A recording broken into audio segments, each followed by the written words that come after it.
Top quality और consistent performance के लिए सिर्फ सिल्वर पंप। टॉप क्वालिटी और कंसिस्टेंट परफॉर्मेंस के लिए सिर्फ सिल्वर पंप, नाम याद रखना।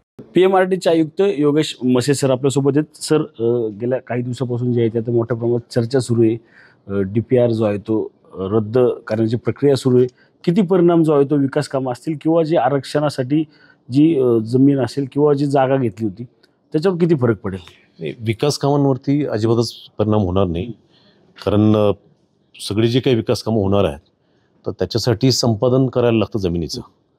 आता RP आणि DP एक असले नसले सॉरी हे दोघांपैकी एक तर काहीतरी असणारच आहे, त्याच्यामुळे संपादनाची प्रक्रिया जी आहे ती आमची सुरू असणार आहे, त्याच्यावरती कुठलाही परिणाम नाही होणार। पण आता ज्या जागा भूसंपादित करण्यात आल्या त्या जागेचा निकाल काय असणार? कारण की आता रद्द करण्याची प्रक्रिया जी आहे ती सुरू झाली नाही, रद्द करण्याची प्रक्रिया सुरू झाली, परंतु प्रत्येक विकास कामांमध्ये आपल्याला जमीन संपादन करायला लागते।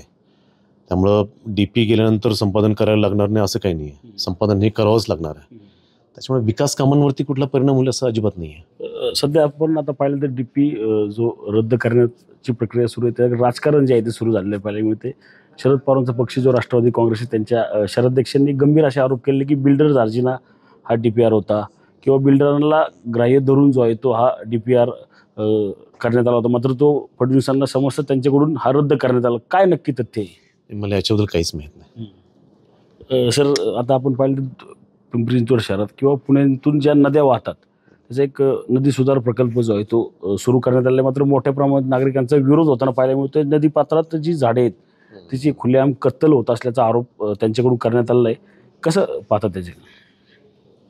नाही, आता म्हणजे PMRD पुरतं बोलायचं झालं तर म्हणजे आम्ही जे DPR तयार केले आहेत हे नदी प्रदूषण निर्मूलनाचेच केलेले आहेत आणि इंद्रायणीबरोबर पवना, मुळा आणि मुठा या चारही नद्यांचे आम्ही करायला घेतले आहेत।